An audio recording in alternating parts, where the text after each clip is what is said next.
Imagine waking up one morning and realizing that every struggle you've ever faced, the chronic pain, the anxiety, the fatigue, the confusion, wasn't some random curse, but the result of a horrifying truth. A truth you were never supposed to know. Your shaky hands, your racing heart, the constant exhaustion, they weren't accidents. They were programmed into your DNA. Long before you were ever born, you discover your parents aren't just your parents, they're cousins. Your grandfather is also your mother's uncle. A family tree that doesn't branch but coils in on itself like a noose tightening over generations. You were never the product of love. You were the result of a cold, calculated breeding program designed to protect wealth, power, and status at the cost of human suffering. Sounds like a horror story, right? But this isn't fiction. This is a hidden truth of human history. Behind every sparkling crown and golden throne are generations of men and women trapped in a genetic nightmare. Women who never had a choice. Children born carrying a burden written into their blood. If you're fascinated by dark truths buried in history, make sure to hit like, subscribe, and drop a comment below, letting me know, where in the world are you listening from? It blows my mind that together, across time zones and continents, we can uncover these forgotten stories. But to understand the pain, we first have to understand the twisted logic that created it. For centuries, Europe's royal families believed their blood was pure, sacred, different from the rest of us. And to preserve that so-called divine right, they married their own blood over and over again. But what they didn't understand was that they weren't preserving power. They were engineering a genetic apocalypse. No dynasty proved this more than the House of Habsburg, rulers of Austria and Spain. They didn't just marry for alliances. They married their own cousins, uncles, nieces, again and again and again. And the price was monstrous. Let me tell you about Maria Anna of Austria, born in 1634, right in the heart of the Habsburg Empire. From the moment she entered this world, her body carried the scars of centuries of inbreeding. Her spine twisted like someone was wringing it out. Her jaw jutted forward so severely, she could barely chew solid food. Servants had to cut her meat into tiny pieces, and even then, every meal was an exhausting battle. While other children laughed and played, Maria struggled just to stand. She grew up surrounded by portraits of her ancestors, faces pale, jaws misshapen, eyes empty, and in every painted face, she saw herself, a nightmare trapped in a loop where bloodline became prison. And Maria's story is just one of thousands. Today we break the silence. We dig into the secrets they hoped would stay buried forever. Are you ready to hear what history tried to erase? But the nightmare didn't end with Joanna. Her story was just another thread in a web of generational suffering, because the obsession with blood purity was a disease that Europe's royal families refused to cure. Let me take you now to the crumbling palaces of Spain, where the legacy of genetic collapse reached its most grotesque form, in the life of Charles II of Spain. Known to history by a cruel nickname whispered behind closed doors, the Bewitched. Charles was born in 1661, but his body belonged to an old man. His jaw was so massively deformed that he couldn't chew food properly. His oversized tongue left him barely able to speak. His spine was bent, his legs were weak, and he suffered violent seizures that no doctor could explain. By the age of 4, he was still unable to walk. By 7, he still hadn't spoken a full sentence. Behind palace walls, servants crossed themselves whenever he passed, tanning, whispering that the devil had cursed him. But there was no curse, no black magic, only centuries of royal inbreeding, folding his DNA in on itself till his very cells were tangled knots of suffering. Doctors, priests, and even exorcists were summoned. They bled him, burned incense, performed rituals, but nothing could undo the biological time bomb his ancestors had built. And as horrifying as his physical condition was, it was nothing compared to the political chaos that surrounded him. Charles was the king in name only. Unable to produce an heir, constantly bedridden and mentally impaired, he became a puppet, a hollow symbol of a dying dynasty. Foreign ambassadors described him in letters back home as more dead than alive. Court physicians secretly recorded in their journals that his body was incapable of sustaining life. But they kept him alive, barely, like a decaying relic on display. Because as long as Charles lived, the fragile alliances between Spain and the rest of Europe held together by a thread. When Charles finally died at the age of 38, childless, broken, and barely human, his death didn't just end a life, it ended an empire.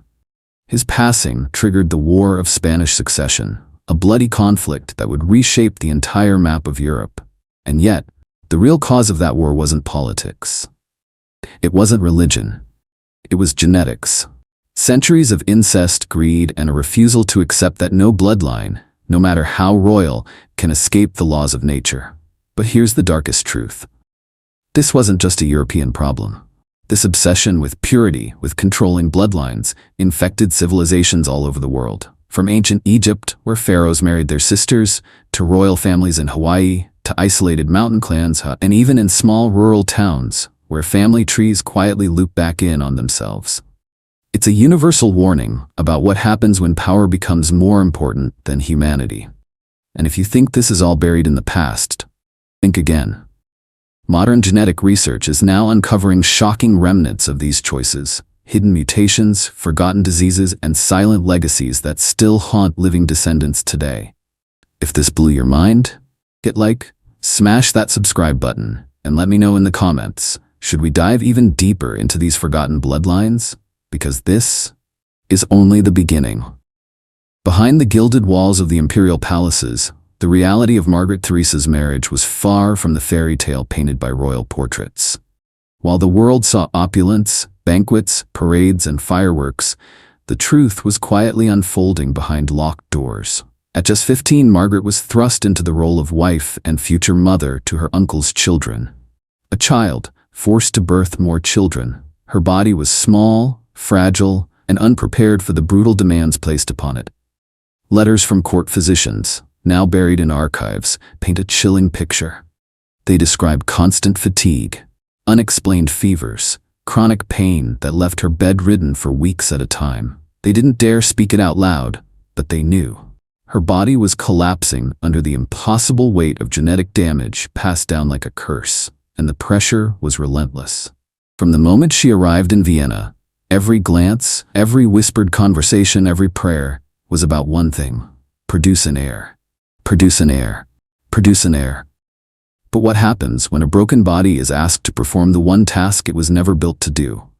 Over the next few years, Margaret endured multiple pregnancies. Each one drained her further, physically and mentally. Her face, once captured in Velázquez's paintings as round and childlike, grew gaunt. Her once bright eyes became hollow. Some letters hint at miscarriages, others speak of long, agonizing labors that nearly killed her. In total, she bore 4 children, but only one survived past infancy. Even that child was frail, sickly, and doomed to carry the same shattered DNA forward. The woman who had once been paraded as the glittering jewel of the Habsburg dynasty was now little more than a ghost within the palace. Her health deteriorated rapidly, her hair thinned, her skin became ashen.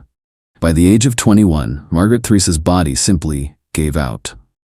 The official cause of death was listed as infection, fever, and exhaustion. But the truth was written in her bones long before she was ever born. Her death wasn't an accident, it was inevitable. The consequence of a family tree that no longer branched but strangled itself. And yet, the tragedy didn't end with her. Because her surviving child, Charles VI, would go on to inherit the same genetic time bomb. A man whose descendants would fight over scraps of a crumbling empire. Because no one had ever stopped to ask whether the price of blood purity was simply too high. And here's the most haunting part. When you look at the portraits of these royals, the velvet robes, the silver crowns, the pearl necklaces, what you're really looking at is the most beautifully decorated prison humanity has ever built. A prison built from ambition, from greed, from the belief that power was worth more than life itself. If this story shook you, buckle up, because what comes next is even darker. Her name was Marie Antoinette.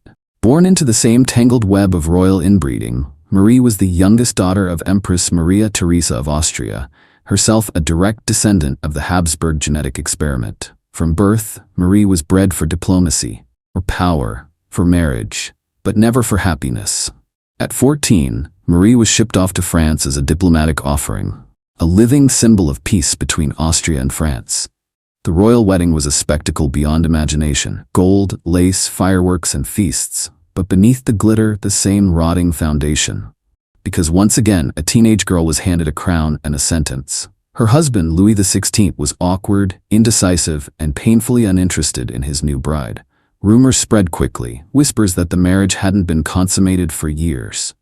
The blame, of course, placed squarely on Marie. They said she was barren, frigid, defective.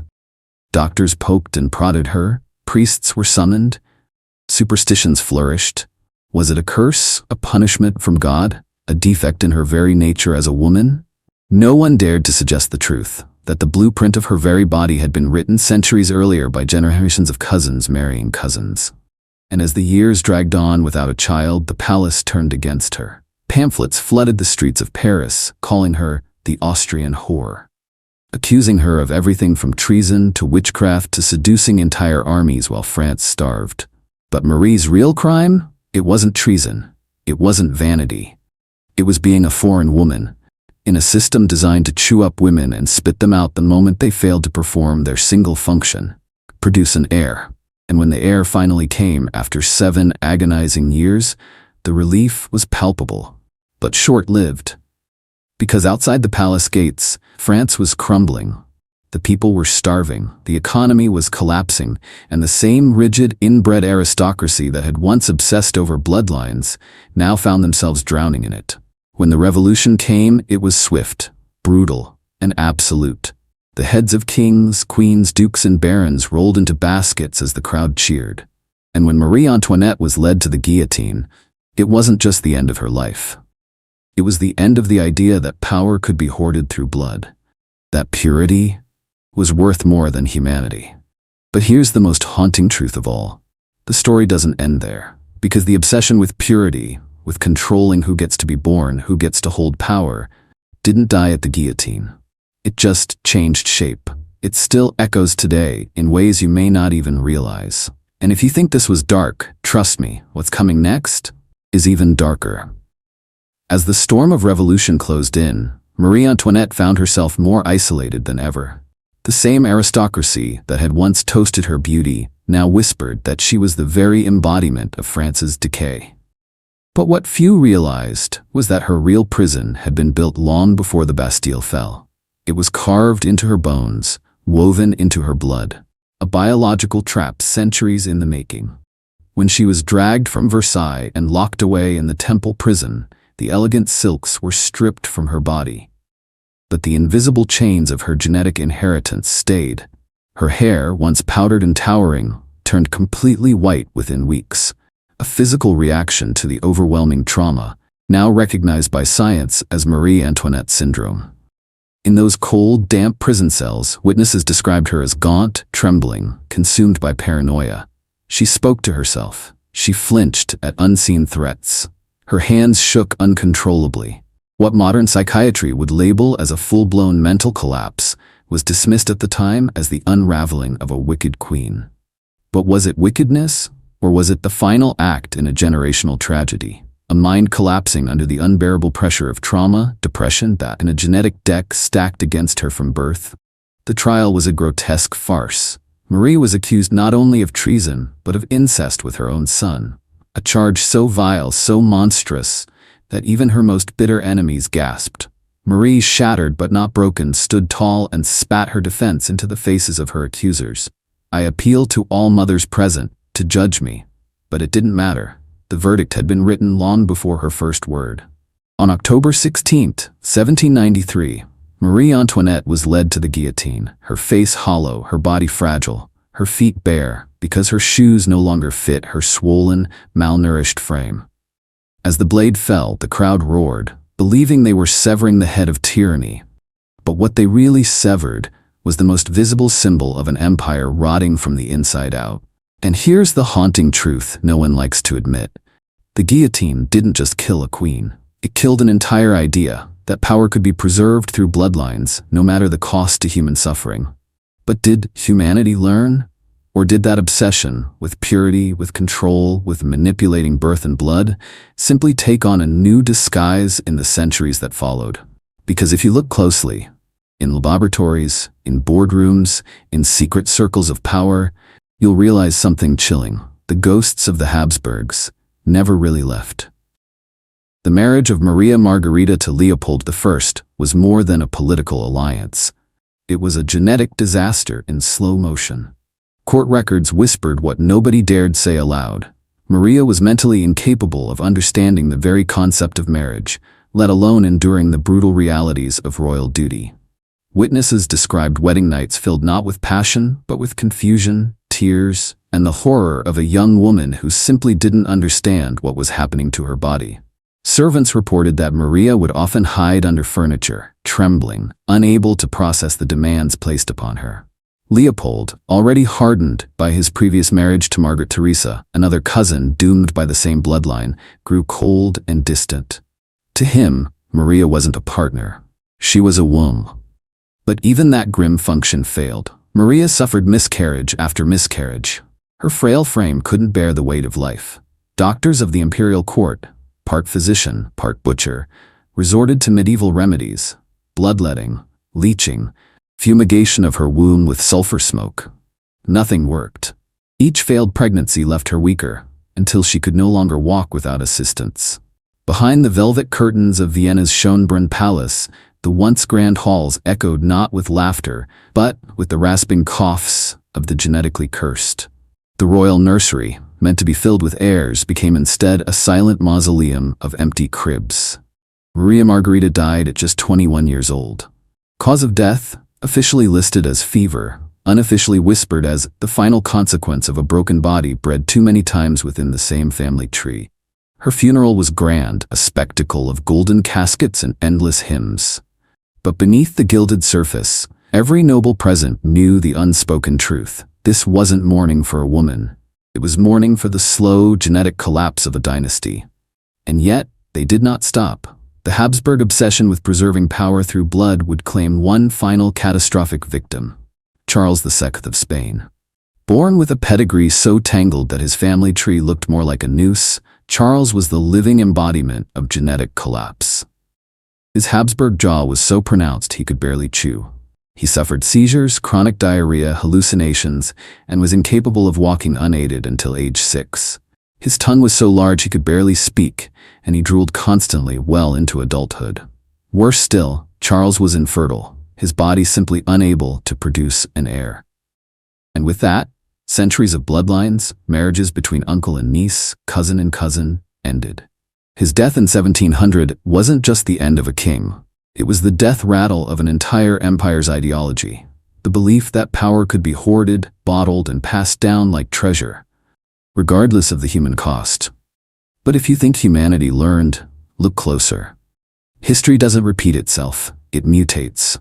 What made the Habsburg tragedy even more horrific was how the system, this monstrous machine of royal bloodlines, refused to stop even as it devoured its own. Every stillborn child, every queen who died in childbirth, every malformed heir wasn't seen as a warning. No, it was seen as an inconvenience, a miscalculation, a problem to solve, not by changing the system but by doubling down. They told themselves lies dressed as tradition, that purity preserved power, that God had ordained their blood as sacred. But in truth, it was a slow, grinding genetic suicide by gold crowns and velvet robes. Behind the marble pillars and grand chandeliers, young girls were traded like livestock, promised in marriage before their first tooth fell out. Their wombs were not their own, they belonged to the empire.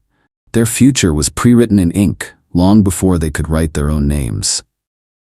The psychological torture was generational. Daughters watched their mothers waste away from endless miscarriages.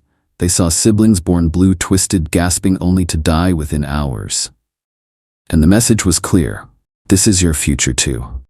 Some broke early. Records from the Spanish court reveal that several Habsburg princesses were institutionalized by the age of 15, locked away not for madness, but for simply breaking under the pressure of knowing they were expected to die, giving birth to heirs that probably wouldn't survive anyway. And yet the priests blessed it, the doctors rationalized it, the kings demanded it, and the queens, they endured it. This wasn't just a genetic collapse, it was a spiritual one, a civilization that willingly ignored the screams of its own daughters for the illusion of eternal power. By the time Charles II of Spain took the throne, a man so genetically broken that even his courtiers referred to him as the Bewitched, the empire was already dead. His body was a map of every bad decision his ancestors had ever made. Sterile, frail, epileptic, unable to speak clearly, incapable of producing an heir. When Charles II died in 1700, the Habsburg dynasty in Spain collapsed, not from war, not from revolution, but from chromosomes, from the silent, invisible hand of recessive genes pushed past the brink. But here's the darkest truth of all. The story of the Habsburgs isn't just history. It's a mirror. Because even now, in boardrooms, in political dynasties, in corporate empires, power is still hoarded at any cost. Still passed down through the few. The bloodlines may have changed, but the sickness lives on. But here's the uncomfortable truth. This wasn't just a royal problem. It's not just some dusty history lesson buried in the marble crypts of forgotten palaces. This is a human problem. And it's still happening. Look closely. In isolated mountain towns, remote islands, tightly sealed religious sects, and some modern aristocracies, echoes of the Habsburg curse still whisper. Cousins still marry cousins. Bloodlines still fold in on themselves, generation after generation, believing that tradition is more important than biology. The consequences? Devastating. Modern genetic studies in these closed communities report skyrocketing rates of birth defects, neurodevelopmental disorders, infertility, autoimmune diseases, and mental illness. Babies born without the ability to swallow. Children who never learned to speak. Entire family lines slowly crumbling under the weight of their own DNA. And just like the courts of Madrid and Vienna, these communities often ignore the warning signs, cloaking it in the language of God's will or cultural preservation, or worse, simply denying it altogether. But the scariest part, it doesn't stop at genetics. Because the same thinking that fueled the Habsburg disaster, this obsession with purity, power, and legacy at any cost, still infects the modern world. It's in corporations where dynasties pass power to unqualified heirs. In political families that believe their last name grants them the right to rule. In extremist ideologies that preach racial or cultural purity.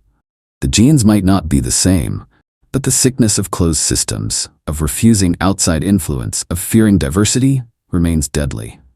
The Habsburg jaw was just the visible scar of a much deeper wound, a warning written in bone and blood that when any system chooses purity over resilience, control over compassion, and legacy over life, it will eventually collapse, not with a bang, but with a whimper. A child born gasping, a queen dying in childbirth, a king too broken to rule. That's how the empire ends. And if we're not careful, it's how ours will too.